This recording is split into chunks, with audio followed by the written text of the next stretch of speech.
Vamos lá. Compartilhar a tela, né? Tô vendo a tela aqui, não Professor, só uma perguntinha. pode falar. Eu sou acadêmico e eu vi que as notas do primeiro bimestre estavam lá, mas você postou as do segundo também ou não? Posso dar uma conferida lá.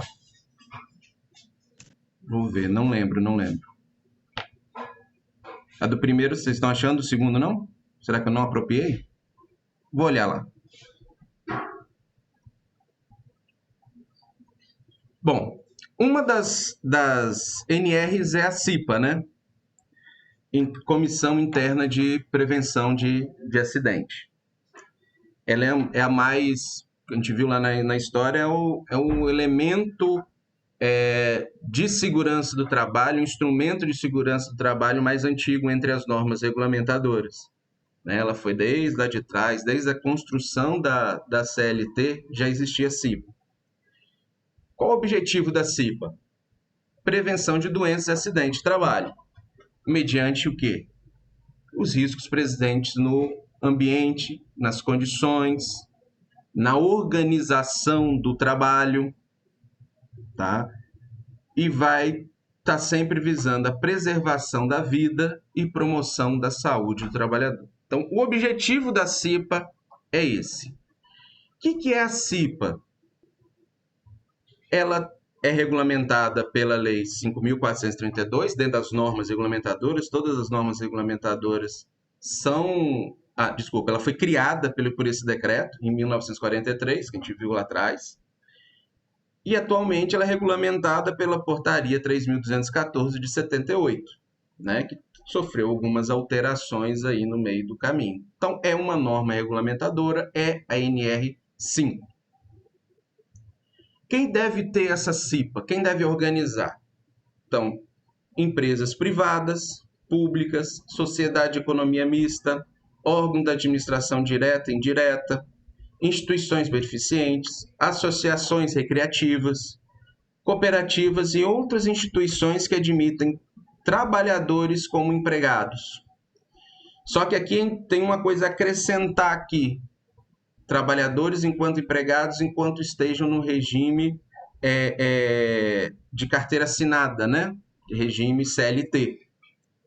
Então, ela dá uma fechada para só os seletistas. Como é que é a composição dela? Ela é exclusivamente sem ter pessoas ligadas técnicas. Por exemplo, eu não sou engenheiro de segurança, mas eu trabalho sou pedreiro, por exemplo. Não estou na área de segurança. Eu posso ser da CIPA. Eu posso me candidatar a ser da CIPA, né? Então, o empregador vai indicar presidente, membros e suplentes. Os trabalhadores, através de eleição, vão indicar o vice-presidente e membros suplentes. O empregador, o presidente e o vice-presidente vão indicar o secretário. Então, aí você está constituída a CIPA. Mas, Gessi, voltando a falar da CIPA, eu já ouvi falar que a CIPA é cabide de emprego. Porque o cara, quando entra na CIPA, ele vai ter estabilidade. Estabilidade no tempo que ele está na CIPA e depois mais um ano depois que ele saiu da CIPA. É verdade, ele tem estabilidade. Qual que é a preocupação da legislação com isso? A preocupação da legislação é que o profissional que está dentro da CIPA é o profissional que vai cobrar um pouco mais por medidas de segurança. Isso, de uma certa forma, isso pode ficar... aquele profissional pode ficar meio marcado, né? Que ele vai bater de frente com o empregador, né? Então, o que a legislação coloca? Ele faz uma forma de proteger esse profissional. Ele fala assim, tudo bem, você vai passar um ano aí batendo de frente, pedindo soluções para problemas diários de segurança, ou trocar um piso, porque esse piso está escorregadio. por melhores condições de segurança do trabalho. Então a CIPA vai buscar isso. E aí, depois disso, depois de todo esse entrave, né, que possa ser que venha existir, cada empresa tem essa mentalidade, ele tem estabilidade de 1 ano para ele trabalhar e ficar meio que esquecido ali e garantir o emprego dele, não ficar taxado como só um problema ali da CIPA. Eu enxergo que a legislação pensou nisso, colocando essa estabilidade. Mas existem profissionais e existem profissionais.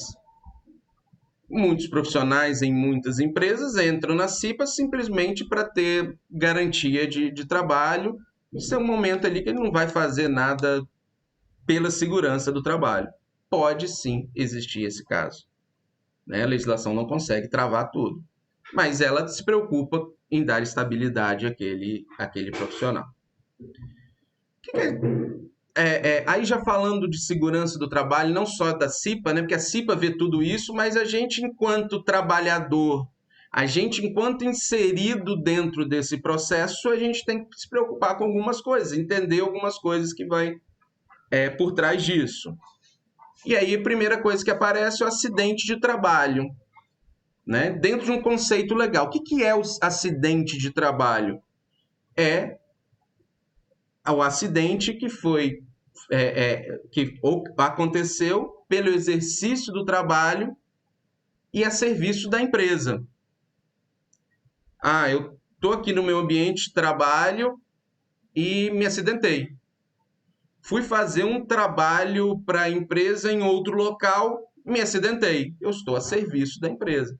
Não é só naquele ambiente de trabalho. O que vai provocar o acidente de trabalho? Uma lesão corporal, uma perturbação funcional, uma redução da capacidade motora. Isso pode ser temporário ou até mesmo permanente. E podendo chegar até a morte. Então, esse é o conceito legal do acidente de trabalho. O que é o acidente de trabalho? O acidente de trabalho pode ocorrer no local e no horário de trabalho, em decorrência de atos de terceiro. Foi provocado por um outro trabalhador. É acidente de trabalho do mesmo jeito. Atos de sabotagem, terrorismo, soltaram uma bomba no prédio que eu estava construindo. É acidente de trabalho. Atos de pessoas privadas de uso de razão. O cara entrou, por isso que as obras têm que ser fechadas, né? Mas entrou um estranho, foi lá e jogou. Quando eu estava lá mexendo em alguma coisa, me empurrou e jogou lá de cima do prédio. E aí foram fazer, não, isso aí não é a pessoa inerente à obra e ele é o doido da rua, né? Maneira de falar. Ofensa física. Teve uma briga dentro da obra. Situação de força maior, uma catástrofe, você teve uma enchente, alguma coisa assim, são sempre acidentes de trabalho. Estou fora do local de trabalho, mas em decorrência de um acidente de trajeto. Isso foi muito discutido entre 2019 e 2020, até abril de 2020, entre 2019, novembro até abril de 2020, se eu não me engano, esse acidente de trajeto ele tinha sido cortado pela medida provisória. Hoje, e a medida provisória caducou, não foi para frente aquela medida provisória. Então, ainda acidente de trabalho, ainda está sendo considerado como um acidente de trabalho. Mas ele sempre é muito discutido, o acidente de trajeto, desculpa. O acidente de trajeto é sempre muito discutido. Algumas situações podem ocorrer para o acidente de trajeto. O que é a caracterização do trajeto? Trajeto é quando eu saio do trabalho e venho para minha casa. Saí do trabalho, desviei, fui ao supermercado e fui para casa, isso já não é mais o meu trajeto. Então, houve um desvio do trajeto, então se qualquer acidente que tiver aqui nesse percurso, não é acidente de trabalho, né? Não é um acidente de trajeto. Então, o acidente de trajeto é do seu trabalho para sua casa, em locais, podem ser locais alternativos de passagem. Ah, não, hoje eu passei pela Beira-Mar, hoje, amanhã, vou passar pela Avenida Maruípe, né? Assim a gente vai colocando de acordo com cada residência. Pode ser feito isso, sempre vai ser caracterizado. Mas aí pensa só, o profissional foi para casa e aí ele se machucou no trajeto do supermercado para casa. Ele falou que foi no trajeto indo para casa. A empresa não está ali supervisionando ele, vendo o que ele está fazendo, por onde ele está passando. Né? Então, ele é sempre muito difícil essa harmonia. Não que não tenha sempre tem. É mais a favor do trabalhador, do ACD, ter acidente ou não. Mas essa harmonia sempre é muito discutido por essa especificação. Olha só o nível de coisa que pode chegar. Eu pago para o meu trabalhador o transporte de ônibus. E esse profissional falou assim: não vou de ônibus, eu comprei uma moto, eu vou e volto de moto, que é mais barato. E ele se acidenta com a moto. E aí eu pergunto a vocês: foi acidente de trajeto ou não foi acidente de trajeto? O que vocês acham?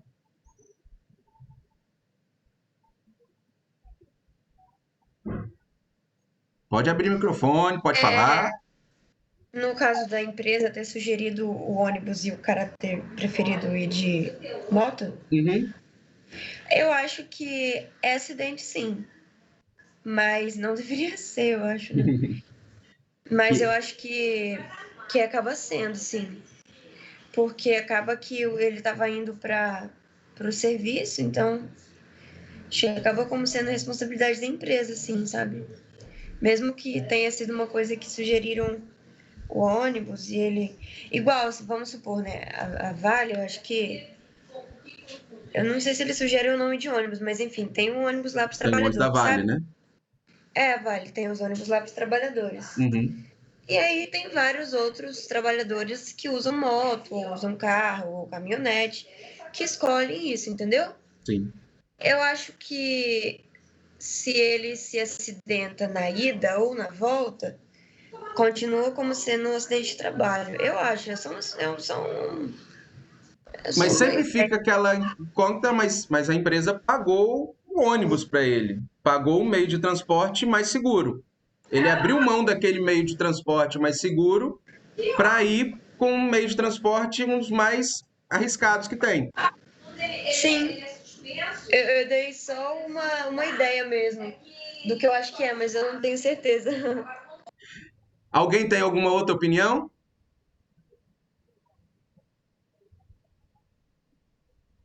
Esse acidente é um dos mais discutidos, né? A gente vai discutir aqui muito tempo e não vai chegar a essa conclusão. Não existe jurisprudência em cima disso. É acidente ou não? Então, às vezes, se a empresa questionou, não é, e o trabalhador foi lá, entrou na justiça contra a empresa, falando não, que foi, isso vai brigar na justiça. E aí vai para a decisão judicial. Vai ter juiz que vai pensar por esse lado, não, a empresa pensou na segurança dele, ofertando um transporte de mais qualidade, ou o juiz vai pensar assim, não, ela ofertou de mais qualidade não pela segurança dele, porque era o mais barato para ela e ela não se importou muito com esse trabalhador. O trabalhador estava indo para casa e é acidente de trajeto e ponto. Então você pode ter essas duas decisões judiciais. Então esse conceito aqui, na hora que a gente for falar de acidente de trabalho, é ou não é, nesse conceito de trajeto, a gente vai ficar sempre ali entendendo o meio do caminho, tá? A gente tem um limite para isso. Execução de serviço sob ordem. Aí eu fui fazer... O pedreiro, o engenheiro pediu da construtora, vai fazer serviço lá na minha casa, troca o piso lá para mim. Beleza, ele foi, trocou o piso, só que na maquita cortou um pedaço do dedo dele. Ele é acidente. Ah, mas não tem nada a ver. Foi na casa do engenheiro. Mas o engenheiro não é o chefe imediato dele. Ele não mandou, ele só foi para lá que o engenheiro mandou. Não é extensão da construtora nesse caso. Então é uma execução de serviço sob ordem, mesmo em outro local, fora desse local de trabalho. Viagem. Ah, ele viajou e foi atropelado lá na viajou para São Paulo para fazer um curso pela empresa. E foi atropelado lá na Avenida Paulista. Na hora que ele foi atravessar a rua lá, não acostumado com só uma pistazinha para atravessar, tinha aquele monte, ele foi atropelado no meio do caminho. Ele está lá a serviço da empresa, por mais que estivesse ali num horário de descanso dele, mas a viagem como um todo é acidente de trabalho. Prestação espontânea de serviço. Mesmo o trabalhador falar assim, não, eu vou fazer aquele serviço para você. Eu vou ficar até mais tarde. Mesmo nessa situação, mesmo o trabalhador querendo fazer isso, a responsabilidade é da empresa. A responsabilidade pela negativa é da empresa. A empresa que tem que falar assim, não, seu horário acabou, você tem que sair agora. Né? Ou, não, daqui para fora você não trabalha mais, você tem que ir direto para casa. A empresa tem que ser mais rígida nisso. A gente vai ver que a empresa ela tem que cuidar dos seus profissionais, seja nos equipamentos de proteção individual, o uso do capacete ou não, agora, né? Tá na pandemia, o uso da máscara ou não, isso é responsabilidade da empresa. A empresa que tem que cobrar do profissional a utilização dessa máscara para o ambiente de trabalho, sob pena até de ter uma, como é que fala? De demissão por justa causa. Você vai, vou te notificar, você não está usando a máscara. Está aqui. Outro dia sem usar a máscara. Estou te dando outra notificação que você não está usando a máscara. Na terceira, estou te notificando que você não está usando a máscara, estou te mandando embora por justa causa. Você não pode trabalhar para mim. Esse é o caminho correto da empresa. A empresa tem que fazer isso. É a forma que ela tem de cuidar dos profissionais que estão trabalhando para ela. Eu falo de acidente de trabalho, e aí agora aparece também, então acidente de trabalho foi nessa forma, então vamos imaginar, acidente, aquele impacto, a lesão, né, a morte, mas eu tenho também aquela doença do trabalho, doença adquirida pelo trabalho. Então, são as adquiridas ou desencadeadas na função de condições especiais em que é realizado o trabalho e com ele se relacione diretamente. Eu tive perda auditiva. Então, eu tive uma surdez. Varizes é um exemplo disso. O meu trabalho me exige que eu fique em pé o tempo todo. Posso ter varizes. Posso ter doença pulmonar. Estou num ambiente de trabalho que eu respiro poeiras, né? Ou fumos metálicos, que a gente vai ver cada um que pode acontecer ali. Tive uma doença pulmonar. Então, são doenças relativas ao trabalho. Então, eu tenho o acidente de trabalho e as doenças do trabalho. São dois conceitos próximos, porém diferentes. As doenças do trabalho, as doenças profissionais, elas são causadas por agentes, né? E esses agentes podem ser químico, físico, biológico e ergonômico. Eu tenho mais um agente, que é o de acidente, que é para os acidentes de trabalho, normalmente. Então, ele vai ser específico para cada função. Então, eu tenho saturnismo, silicose, asbestose, pneumonicose, tenovide, e aí essas ites da vida, oses da vida. Trago um conceito prevencionista, que nada mais é que o acidente de trabalho é toda ocorrência não programada que resulte em perda de tempo. Então, tudo que eu for fazer, perder tempo de execução ali, parei, ai, meu braço doeu, né? Eu já tenho que ficar esperto. Danos materiais e econômicos, danos físicos ou funcionais. Eu tenho que chegar à minha conscientização para com o empregador, ela tem que estar no aspecto econômico.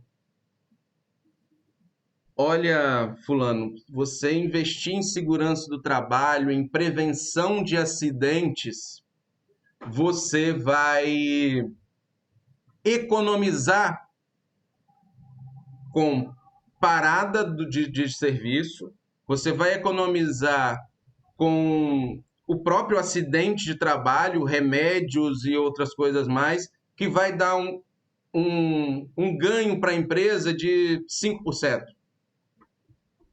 que é a média de ganho da empresa quando ela investe em segurança do trabalho. N trabalhos já mostraram que investir em segurança do trabalho não é prejuízo, por mais que pareça. O cara tem que comprar EPI para todo mundo, o cara tem que pensar em proteção coletiva, ele tem que mexer nas máquinas dele, ele ganha mais, é mais lucrativo ele investir em segurança do trabalho do que não investir em segurança do trabalho. E aí, lógico que você tem toda a questão de legislação obrigando ele a cuidar do trabalho do trabalhador, uma penalização maior se ele não tivesse cuidado com a segurança do trabalho, mas com tudo isso é melhor você investir em segurança do que não investir, pensando no aspecto financeiro, tá? E aí eu caio nos riscos ambientais. Abro a mão porque são 5 riscos ambientais: físico, químico, biológico, ergonômico e de acidente. A gente vai ver cada um deles daqui a pouquinho. Fatores que influenciam aí para um acidente ou uma doença ocupacional. Tempo de exposição. Quanto mais o trabalhador está submetido àquele risco, maior é a chance dele adquirir aquela doença ou ocasionar aquele acidente. Concentração, a intensidade, natureza do risco, também. Quanto mais concentrado for aquele ruído, por exemplo, ou quanto mais intenso for aquele ruído, mais traz o risco. Então, o que eu faço para normalmente conseguir fazer segurança com ruído? Ou eu reduzo esse ruído para chegar dentro dos limites toleráveis, ou coloco o meu trabalhador menos tempo dentro daquela atividade. E aí eu consigo equacionar, fazer esse devido controle. Obviamente que isso não está em tabela nenhuma, mas a sensibilidade individual ela é muito importante para essa influência. Tem pessoas que são mais sensíveis a ruídos do que a outra. Tem pessoas que conseguem respirar um gás mais tempo e não ser prejudicial para ele do que a outra. Então, esses são os fatores que influenciam numa doença ou num acidente de trabalho. Então, todo o meu foco de eliminação de risco vai estar o quê? Em eliminar, reduzir, principalmente esses dois. A sensibilidade individual, cada trabalhador tem uma sensibilidade, então não dá para a gente equacionar aqui, tá? Mas eu consigo reduzir o período de jornada daquele trabalhador, em vez de ter um trabalhador só naquela atividade, um trabalhador só na serra elétrica, que tem um ruído mais alto, eu vou colocar um no primeiro período, o outro no segundo período. Eu vou botar atividades diferentes para ele, fora de ruído. Isso eu consigo fazer segurança. Percebe que eu estou só tirando o trabalhador, não estou mandando embora, né? Não estou fazendo grandes investimentos, eu só estou mexendo na escala de trabalho dele, né? Consigo fazer segurança, às vezes, de processo com um cadeado. Cada trabalhador que mexe com aquele equipamento com cadeado. Na hora que eu coloquei o cadeado, ele não pode ligar ali o sistema de liga e desliga dele, está travado. Por quê? Porque eu vou fazer manutenção na máquina. Mas o outro também tem que fazer manutenção em uma outra parte da máquina. Ele vai lá e coloca o cadeado dele, vai ter 2 cadeados lá. Por quê? Se aquele trabalhador que colocou o cadeado primeiro retirar o cadeado, ele não, porventura, ele não viu que tinha um outro trabalhador no mesmo equipamento, ele ligar, pode acontecer um acidente de trabalho com ele. Então, medidas de segurança mínimas, não são todas elas que são muito caras, melhoram significativamente a vida dos trabalhadores dentro do ambiente de trabalho. Vias de penetração. Ela pode ser cutânea, digestiva e respiratória. São as formas de eu adquirir essas doenças ocupacionais. Falando de cada risco ambiental, eu tenho risco físico, ruído, vibração, calor, radiações não ionizantes, radiação ionizante, umidade, pressões anormais. Consequências. Vou ter aí cansaço do ruído, tá?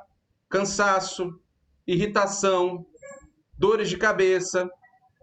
Então, você está num lugar que o barulho está muito intenso. Não estou falando de balada, não, que aí você não fica irritado nem com dor de cabeça. Né? Dentro de boate, você não fica assim, não. Você fica mais alegre. É diferente. Você está trabalhando. É outra situação. Então, esse ruído intenso ali, pensa você trabalhando do lado de um negócio com limite, pensando em mais de 80 decibéis o dia inteiro, né? Eu vou ficar no final do dia cansado, irritado, com dor de cabeça, com diminuição da audição, eu vou perder temporariamente minha audição, se isso não se repetir, né? Vai ser só temporário, se isso se repetir pode ser permanente. Vou ter até problemas no aparelho digestivo, taquicardia e perigo de infarto. Então, isso são riscos que o ruído pode acontecer. Vibração. Um trabalho com vibração que está mais próximo da gente, aquele martelete pneumático ali para o cara fazer a compactação do terreno o tempo todo ali, ó. Vocês colocarem na internet aí acidentes com vibrações, vai aparecer um monte de mão com problemas sérios. Então, a gente tem aí cansaço, irritação, dores nos membros, que isso vai mexer e mexe o corpo inteiro, né, a vibração. Dores na coluna, doenças do movimento, artrite, problema digestivo, lesões ósseas, lesões dos tecidos moles, né? Lesões do tecido mole, que começa a abrir a pele, né? Num caso de vibração. Calor, taquicardia, aumento da pulsação, cansaço, irritação, intermação, prostração térmica, choque térmico, fadigas térmicas, perturbação das funções digestivas, hipertensão e outros mais. As radiações não ionizantes, queimadura, lesão nos olhos, pele e outros órgãos. As ionizantes, aí a gente já tem aí alteração celular, câncer, fadiga, problemas visuais e acidentes de trabalho, de modo geral. Umidade, doença do aparelho respiratório, possibilidade de quedas. Você está trabalhando num lugar úmido, por exemplo, lavador, né? Lavador de carro, ambiente úmido. né? E aí, quando a gente pensa aí, umidade é bastante água mesmo, em local alagado. Ah, não, Vitória é muito úmido. Não é isso. Não é esse tipo de umidade que a gente está falando. Umidade mesmo, de locais alagados que mexem com água o tempo todo. E pressões anormais, né? Por exemplo, um caso de mergulhador. Isso, então, a gente pode dizer que os riscos físicos, que é um dos 5, dentro de risco físico, então, eu tenho ruído, vibração, calor, radiações ionizantes e não ionizantes, umidade e pressões anormais. Frio também está incluído? Sim, calor e frio são situações muito, muito próximas, né, de risco aqui. Risco químico, agora. Poeiras, elas podem ser minerais, silicose, asbestose, vegetais, alcalinas e incômodas. Fumos metálicos, o que é esse fumos metálico? Solda. A solda, quando você está fundindo metal com metal ali, ele vai soltar vapor. Esse vapor a gente chama de fumos metálicos. Tá? Então, a solda é um dos casos. Intoxicação de acordo com o metal, né? Febre dos fumos metálicos, doença pulmonar obstrutiva. Névoas, neblinas, gases e vapores. Ela tem 3 classificações, esses gases e névoas. Irritante, asfixiante e anestésico. O ideal não ter nenhum deles, estar submetido a nenhum deles. Mas eu prefiro o irritante. Por quê? Eu vou estar submetido a um ácido sulfúrico, por exemplo, tem um cheiro muito forte e já age direto nas vias aéreas superiores.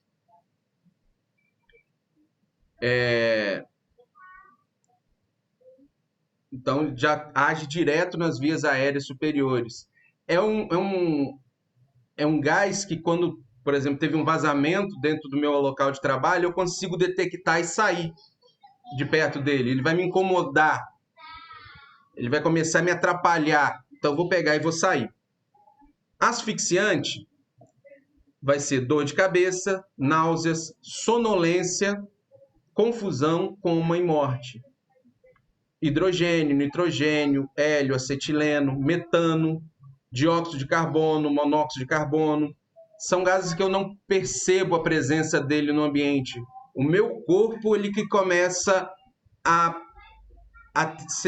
diminuir ali, a ter mais sonolência, dor de cabeça, tá? Então, é aqueles gases aonde que eu paraliso e caio ali.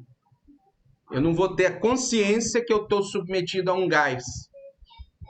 Por isso que, por exemplo, a gente tem o metano na cozinha, para o fogão, e esse metano ele é inserido odor nele. Ele não tem odor, é inserido esse odor nele. Para quê? Para a pessoa perceber que está tendo um vazamento de gás em casa, né? Uma possibilidade de explosão ou até mesmo inalação daquilo ali, eu ter todo esse problema.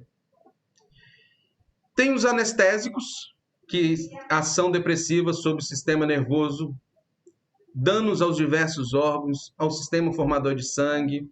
Aí eu tenho butano, propanos, aldeídos, cetonas, cloreto de carbono, tricloretileno, benzeno, tolueno e por aí vai. Então, eu tenho efeito mais anestésicos. Então, dos 3, se eu for escolher um deles para estar submetido, não queria nenhum. Mas se eu quisesse um deles para estar submetido, eu iria para o irritante. É o mais, entre muitas aspas, o mais leve. Tá? E aí, aqui dentro, tem mais N situações. Então, todos os compostos ou produtos químicos em geral estão dentro de riscos químicos. Beleza? Entendido até aqui? Sim, professor. Beleza. Vamos agora para o risco biológico. Então já foi risco físico, risco químico, risco biológico. Esse a gente conhece das cadeiras da escola. Vírus, bactérias, bacilos, protozoários, fungos, né? Então a gente tem aqui quais são, o que é vírus, o que é bactérias, e aí cada um vai ocasionar uma doença, né? Então, o vírus do coronavírus ocasiona a Covid. E é isso, a gente está vivenciando isso. Isso é toda essa preocupação. Riscos ergonômicos. Se a gente estivesse na escola, ia estar vendo que o pessoal ia começar a sentar direito nas cadeiras. Ia ter um monte de gente com o pé para cima e por aí vai. É postura no local de trabalho. Então, esforço físico intenso é risco ergonômico. Levantamento e transporte manual de peso, carregar saco de cimento nas costas. Exigência de postura inadequada. Eu preciso fazer uma atividade que eu tenho que entrar embaixo ali eu tenho que ficar só abaixado. Repositor de supermercado para quando ele pega ali aquelas prateleiras de baixo. Pode ser um exemplo. Instalador de som de carro, ele vai entrar embaixo do carro ali e fica todo torto. Ou até mesmo na hora de colocar piso na obra. Você precisa ficar abaixado ali, as condições não são favoráveis, ergonomicamente falando. Na hora que eu for rebocar teto, também não Professor, Diga. eu queria tirar uma dúvida, ela é meio boba, mas enfim. Não existe dúvida boba. Se a pessoa, por exemplo, ela tem eu não sei falar, mas ela tem uma mecânica de consertar carro. E ela trabalha sozinha. Ainda assim, ela é obrigada a seguir as leis de trabalho? Ela trabalha sozinha, ele é dono da empresa? Ele é o dono, ele é o único empregado. Tipo assim, é uma empresa pequena, sabe? Quando a gente fala em incidente de trabalho, está muito relacionado a um empregado, essa relação emprego-trabalho, né? Empregador e funcionário. Nesse caso, não, é ele mesmo.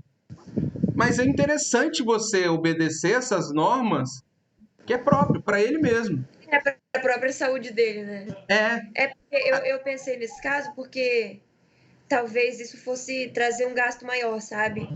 Um gasto maior para que ele pudesse reformar a mecânica dele e ter um pouco mais de segurança no próprio trabalho. Então, talvez algumas pessoas possam achar que isso é besteira, sabe? E como ele é o próprio chefe dele, ele não se importaria com isso, mas quem estaria perdendo seria ele mesmo, né?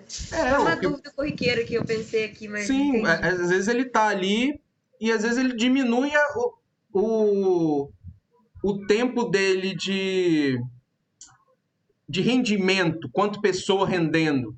Ele pode ter ali um problema de ordem muscular que ele não consegue mais trabalhar. E aí ele tem aquela empresa ali, é o único emprego dele. Aí ele vai provocar. Olha só o que ele pode provocar. Ele paga o INSS, enquanto empresário, ele paga o INSS para ter o fundo lá, ele vai entrar com um pedido de afastamento.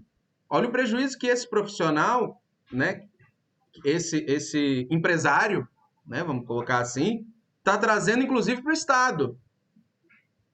Porque a falta de observação dele próprio para as questões de segurança fazem com que o período dele de vida enquanto pessoa de produtivo seja reduzido. E aí pode ser com que ele não possa mais trabalhar e vai ficar a cargo de quem? A sociedade realmente pagar por isso. Né? Então a gente dá uma volta grande, a gente vive em sociedade. A gente vive em sociedade, a gente tem que estar sempre pensando num todo, nas influências das nossas ações para com a comunidade, o que eu posso fazer diferente? Mas isso a gente tem, você falou, deu um exemplo de uma mecânica, eu posso também colocar, o cara montou uma MEI de empresa, ele é um microempreendedor individual e ele trabalha com construção. E aí ele fala assim, não uso máscara de jeito nenhum, tá lá cortando, não tô nem falando de coronavírus, não, tá lá cortando o piso, ele tem que usar a máscara de proteção. Não, isso aí dá quente, ou ele tá pintando, ele tem que usar a máscara de proteção. Não, isso aí, e aí, nisso ele vai adquirindo doença. E aí lá na frente ele vai, olha, né, eu tenho direito a me aposentar. Mas esse direito até onde que vai? Então isso é uma conversa conceitual, né? De sociedade, de montar a sociedade. Que ele teria direito a se aposentar, só que provavelmente ele acabou trabalhando menos do que ele poderia, né? Por conta de ele não ter respeitado as normas e tal. Aí ele diminuiu o tempo de trabalho. E aí a sociedade vai pagar, né, por esse trabalhador e tal. Trabalho. Pelo INSS dele. É como se fosse também, tipo, vamos supor assim, né, a gente tá no laboratório do IFES, assim, e a gente não é obrigatório que a gente esteja lá de calça, de jaleco, ou de máscara, ou de tênis, alguma coisa assim, e aí tem algum tipo de acidente, né? Acaba que a sociedade como um todo vai ser prejudicada. Porque imagina que vários estudantes vão ser prejudicados e vão ficar doentes de alguma forma, ou machucados. Uhum. Essa turma vai ficar um tempo sem ter aula, o professor vai ter... Vamos dizer que... Responder por aquilo ali. Os pais não vão querer pagar a mensalidade da escola, os professores vão ficar sem... Enfim, é um ciclo, né, de coisas que poderiam dar errado aí. O acidente de trabalho, ele é um ciclo de coisas. Quando a gente vai... vou calcular o custo do acidente de trabalho, ele é longo. Ele é longo. Ele afeta todo mundo. Ele afeta todo mundo.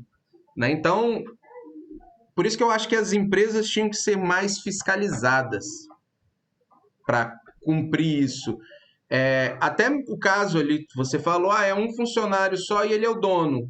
Mas se chega ali o Ministério do Trabalho, vê aquelas condições de trabalho, por mais que ele seja o dono ali, ele pode notificar.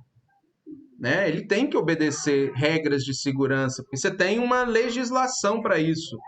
Não é só o carteira assinada que vai estar dentro disso. Então, o Ministério do Trabalho pode agir. O problema é que a quantidade de fiscais de trabalho que a gente tem é muito pequena para fiscalizar todo esse processo. A gente precisaria de uma conscientização maior.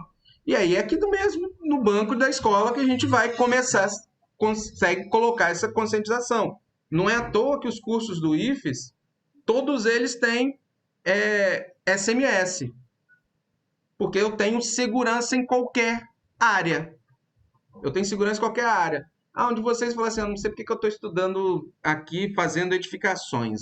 Eu acho que eu falei isso na primeira aula com vocês. Eu quero fazer medicina. Beleza. Você está aqui, ó, nos riscos biológicos. Você está aqui, você tem segurança no trabalho que não dá para a gente encontrar, vou falar, né, que está mais na moda, é um profissional sair lá do consultório dele de jaleco e ir lá para o refeitório e continuar de jaleco. Jaleco é proteção para ele e para as outras pessoas. Ele tem que tirar e guardar. Né? Então, a asepsia com as mãos, a gente tem que estar em qualquer lugar. Mas as roupas, elas trazem muita contaminação da parte externa. E a gente vê, às vezes pessoas com roupa de centros cirúrgicos. Não só médicos, técnicos de enfermagem, pessoas ligadas à área de saúde. Assim como a gente entra na obra, tem gente sem camisa, tem gente de chinelo. Né? Não vamos falar só do mal da área dos outros, vamos falar da nossa também. Eu só quero mostrar para vocês que a gente tem segurança em qualquer processo. Em qualquer processo a gente tem segurança. A gente tem que pensar em segurança em qualquer área. Qualquer área vai exigir da gente pensar, e essa segurança é com a gente e também com a sociedade. A gente já consegue reduzir aí esses custos com a sociedade. Quer ver uma... Fugiu aqui da cabeça agora. Mas... tá. Eu ia falar sobre... O que é a segurança do trabalho hoje? Ela é mal vista. Ela é do tipo assim... Lá vem aquele pessoal chato da segurança do trabalho de novo, mandando eu colocar o capacete. Olha a distorção que você tem. O cara que está querendo fazer um bem para você, falando, se protege, cara. É a mesma coisa eu falar assim para alguém, usa máscara. A gente está numa pandemia, você pode se contaminar, né? Usa o capacete, cara. Pode cair lá de cima ali, ó, tá vendo? Tem um buraco aqui, o cara tá martelando lá em cima, pode cair na sua cabeça. Ah, mas se cair uma rocha na minha cabeça, o capacete não vai dar conta. É a desculpa do cara. Mas se cair uma rocha na sua cabeça, o capacete não vai dar uma conta, nada vai dar vai dar conta. Mas se cair um martelo, vai dar conta. Então, esse profissional da segurança do trabalho que chega e fala de segurança, ele não pode ser taxado como um cara enjoado da segurança, que é o que acontece constantemente. Lá vem aquele chato de novo da segurança do trabalho. Né? Perceba que isso é muito problema, né? Para gente falar. Né? Lá vem a equipe da segurança do trabalho. Será que eu estou fazendo tudo certo? Olha a diferença.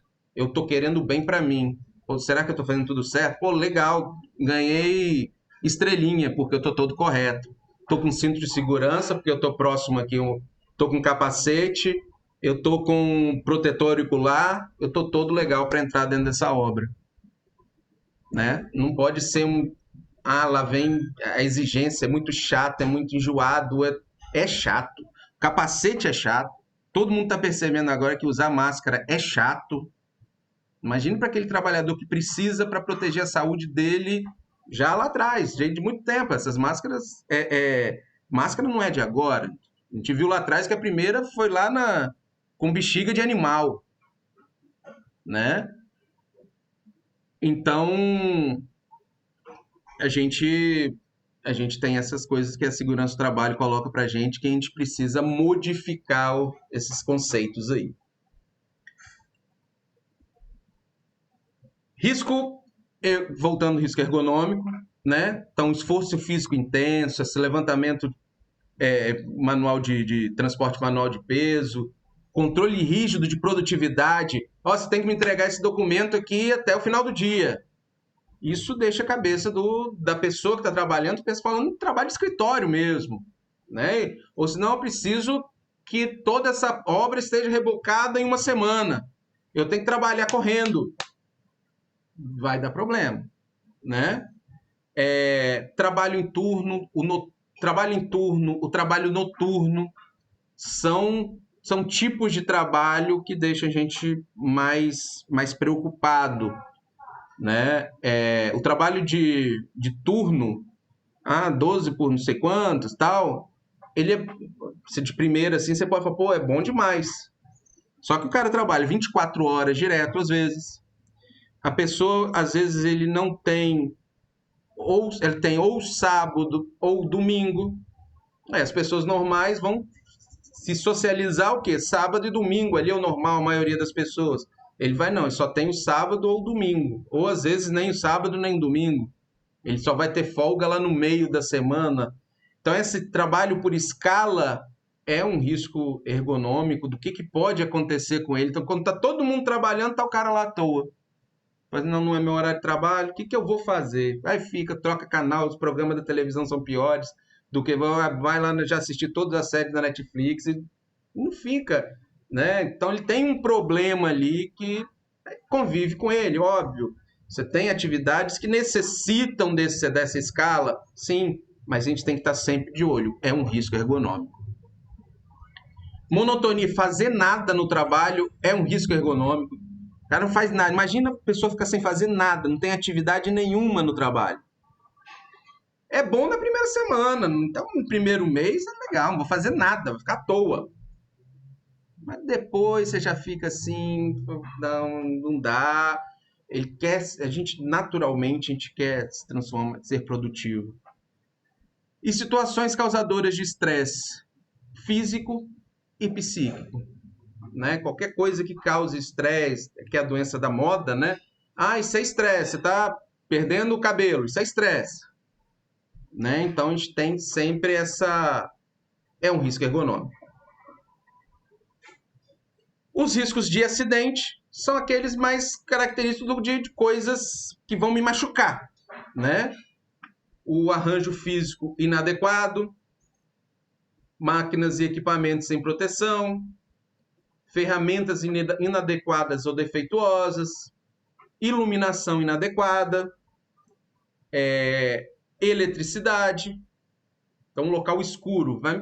Eu estou trabalhando num local escuro, posso pisar, sei lá, numa obra, num prego, alguma coisa assim. Eletricidade, aqueles fios expostos, né? Probabilidade de incêndio e explosões, armazenamento inadequado, animais peçonhentos e outras situações de risco que podem contribuir para a ocorrência de acidentes. E aí eu fecho os 5 acidentes, 5 riscos ambientais: físico, químico, biológico, ergonômico e de acidente. Como controlar isso? Já começa a falar, pensou ali, pensou aqui, mas eu tenho medidas de controle de ordem técnica, médica, administrativa e educativa. Bom, técnica vai estar aqui entre o EPC e o EPI. A minha preferência sempre é o EPC, Equipamento de Proteção Coletiva. Não tem outra forma. A própria norma de EPI vai dizer isso. Ela fala que enquanto medidas de proteção coletivas não forem implantadas, utilize o equipamento de proteção individual. Então, eu tenho aqui ambiente, o equipamento de proteção coletiva vai atuar no ambiente.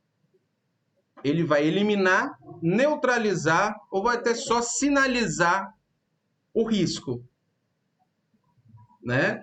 Já o EPI, ele já está atuando direto ali no homem. Ele evita ou diminui a lesão. O EPI falhou, me acidentei. O cinto de segurança, ele rompeu. Na hora que eu caí, ele rompeu. Eu vou cair no chão. A madeira do guarda-corpo da obra soltou. O que aconteceu? Aumentou o meu risco. Mas não necessariamente um trabalhador foi lá e caiu. Ele aumentou essa possibilidade, o trabalhador ir lá e cair. Mas ele não aconteceu diretamente isso. Então, se a gente vai pensar em medidas técnicas de segurança do trabalho, o grande desafio é achar a proteção coletiva. O que é melhor? Eu botar guarda-corpo em toda a obra ou botar cinto de segurança em todos os trabalhadores que estão trabalhando naquele andar? Né? Então, é muito melhor eu botar o guarda-corpo na obra e o pessoal trabalha sem o cinto de segurança, que a probabilidade de ter problema é muito menor. Então, a proteção coletiva, ela é sempre que tem que ser buscada. Então, proteções coletivas que a gente vai ter: o guarda-corpo na obra, para-cisco na obra, aquelas bandejas que ficam ao lado da obra, são proteções coletivas, principalmente para as pessoas que estão passando embaixo. Mas que a gente pode colocar, às vezes, uma proteção ali, uma grade de proteção de uma polia de uma serra circular, botoeiras para impedir que aquele trabalhador coloque a mão na serra. Então ele vai colocar aqui, ó, você precisa necessariamente apertar esse botão e esse aqui ao mesmo tempo. Só vai funcionar se apertar esses dois botões ao mesmo tempo. Isso é uma proteção coletiva. Qualquer profissional que for mexer com a serra circular vai ter que apertar dois botões ao mesmo tempo. Tirei a mão dele do equipamento. O equipamento eu posso colocar ali, ele vai cortando sozinho. Ou eu coloquei ali um enclausuramento dessa serra que o trabalhador não consegue botar a mão na lâmina. É proteção coletiva também. Uma coisa sem ficar guardada para vocês, para a vida. Só posso usar o EPI enquanto ser a solução dos problemas, enquanto medidas de controle não forem colocadas. Tá? Então, enquanto medidas de proteção coletiva não forem implantadas. Mas, Jessi, toda vez para entrar na obra você tem que colocar o capacete, luva e por aí vai, bota. Sim, porque é um ambiente hostil. Eu não consigo tratar 100% daquela obra ainda com proteção coletiva. Então, eu não consegui ainda implantar todas as proteções coletivas. Eu não consegui consertar tudo. E aí eu tenho que tratar da proteção individual. Aí eu tenho que tratar cada indivíduo. Ok?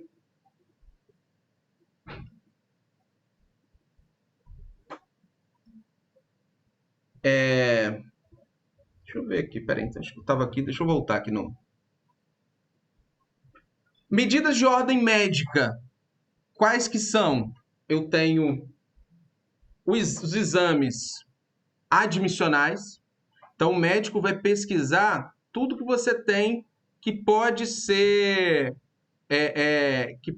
apresentado no decorrer da sua atividade. Por exemplo, eu vou trabalhar num ambiente que eu sei que não tem jeito, ele tem ruído. Eu vou fazer uma audiometria em você. Né?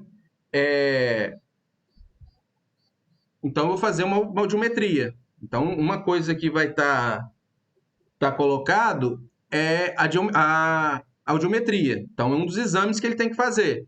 Exames de sangue, de modo geral. Né? É um problema que ele pode ter no ambiente que tem muita poeira.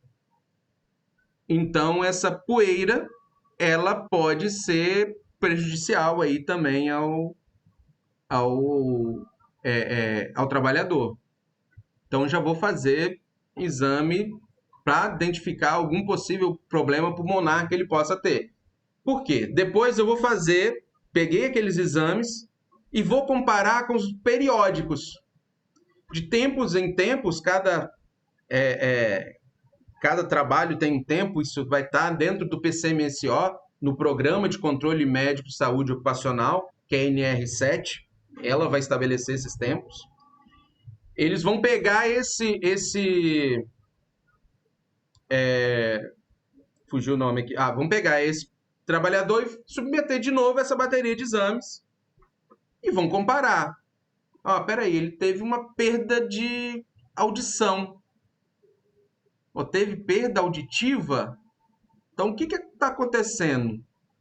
Por que ele teve essa perda de audição? Vamos lá no campo de trabalho, vamos fazer uma medição lá para ver quanto que está tendo de novo. Por que ele perdeu essa audição? Não, aqui está tudo ok.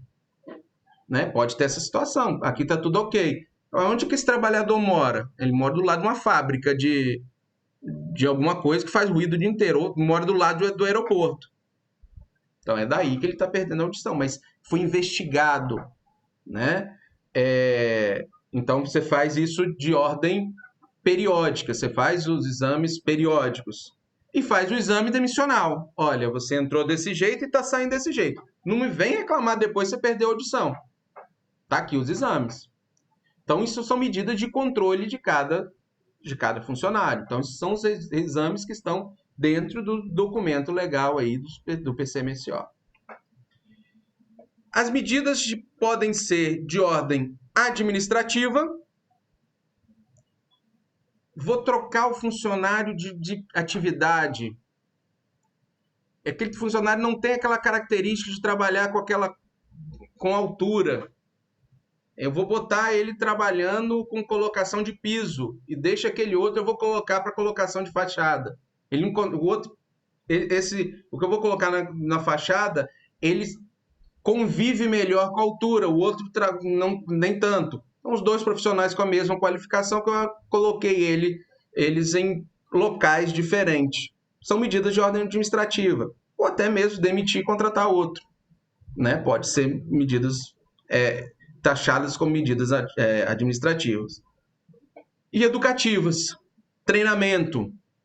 Conscientização. Eu tenho que mostrar o porquê que ele tem que usar aqueles equipamentos de proteção individual. Pô, cara, é risco de cair alguma coisa na sua cabeça. Tá aqui, ó, mostrar foto para ele mesmo. Né? Educar, conscientizar aquele trabalhador para quais são os riscos que ele tem. Hoje, se a gente vai entrar dentro de uma Petrobras, né, no norte do estado, a gente tem muito isso, que lá operação, né? Aqui a Petrobras é mais operação externa, você não tem os trabalhadores ali sob risco, é um prédio administrativo. Mas se a gente for trabalhar isso lá no norte do estado, ou dentro de uma propriamente da Vale, vocês vão perceber que esses profissionais eles estão sempre fazendo cursos de segurança do trabalho. Eles estão sempre em qualificação. São as medidas de ordem educativa. Ele pode chegar e falar assim, eu já sei disso há muito tempo. Né? Ele pode falar, eu já sei disso há muito tempo, mas não tem problema nenhum em repetir isso para ele. Ele já está cansado de saber que dentro da Petrobras ele precisa usar capacete. Eu vou falar isso de novo para ele, que ele tem que usar capacete, por quê? Ele já sabe. Mas se isso ficar muito tempo, ele começa a deixar de lado. A empresa tem que mostrar para esse trabalhador o quanto é importante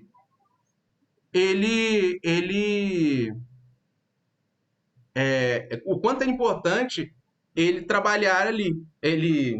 Fugiu aqui o quanto é importante ele manter ainda o que ele aprendeu. Então, constantemente eu vou fazer esses treinamentos. Na construção civil ainda, que tem uma rotatividade de trabalhadores, isso é mais problemático. Por isso que a construção civil ela é um dos grandes problemas em termos de acidente de trabalho. Porque roda muito. Eu tenho uma equipe que é só para fundação. Aí entra outra é só de estrutura, outra é só de equipamento. E essa equipe vai entrando e saindo de dentro dessa obra. É mais difícil fazer essa conscientização, essa educação para esse trabalhador. Então, é um dos motivos, estou falando que é o principal, muitos descasos, tá? Muitos descasos da própria construtora, não cobrar, não exigir, assumir esse risco. E aí não assume esse risco só para ele, assume esse risco para todo mundo, né? Que a gente já viu.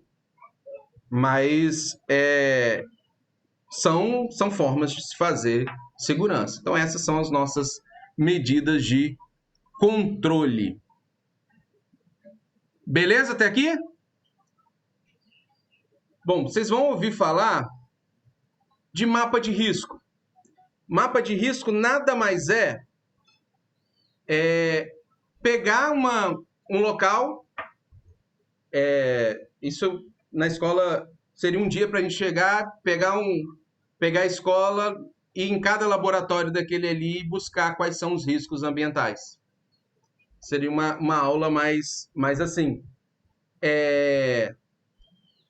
E vocês vão colocar ali quais são os riscos que estão submetendo, se esse risco é pequeno, médio ou grande. E cada risco tem uma cor. Mas isso aqui vou dar um outro jeito de apresentar isso para vocês, né? Que é bom a gente vendo isso aí mais na prática. Então, o objetivo do mapa de riscos é reunir informações necessárias para estabelecer o diagnóstico da segurança, da situação de segurança e saúde no trabalho na empresa. Então, eu teria um mapa ali, por exemplo, do laboratório de concreto. Eu teria um mapa mostrando em cada ponto do laboratório aonde estão os riscos ambientais. Olha, aqui, na hora de você pegar o cimento, você tem um risco ergonômico. Na hora de você colocar o cimento, você tem um risco químico, inalação de poeira. Ah, é um risco alto. O risco ergonômico também pode ser alto. E aí eu vou sentimentalmente, não é tecnicamente um mapa de risco, tá? Ele é mais sentimental porque é feito pela CIPA e a CIPA não é técnica. Lembra que a gente começou falando da CIPA? E aí ele vai colocar ali de forma sentimental, o que que traz ali? Quando você entra e fala assim, pô, onde que está esse risco químico aqui alto? Pô, será que eu preciso usar a máscara aqui dentro? E aí vai te dando alguns alertas para você ver que tipo de trabalho você está fazendo. Possibilitar durante a sua elaboração a troca e divulgação de informações entre os trabalhadores, bem como estimular a sua participação na atividade de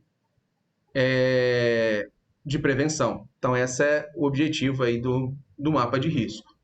Então, é levantar os riscos, elaborar o mapa mesmo e afixar um mapa de risco para conhecimento de todos os trabalhadores. E propor medidas corretivas. Porque eu vou estar fazendo uma análise ali e vou propor o que pode ser modificado. Quem elabora? CIPA, com os trabalhadores, né? O SESMIT, que é o Serviço Especializado em Engenharia, Segurança e Medicina do Trabalho, podem colaborar, mas é os trabalhadores que vão desenvolver. Colaborar, que às vezes vai fazer um mapa, o pessoal técnico consegue fazer, pegar, abrir o AutoCAD, colocar. O trabalhador não consegue fazer esse mapa, né, de coisas. E é importante a participação dos trabalhadores, conhecimento da área. Então, aquele trabalhador que está diretamente ligado àquela área ali, ele é importante para dizer quais são os riscos que ele está entendendo que está submetendo. Às vezes ele vai falar assim, olha, eu escorrego direto aqui perto dessa betoneira.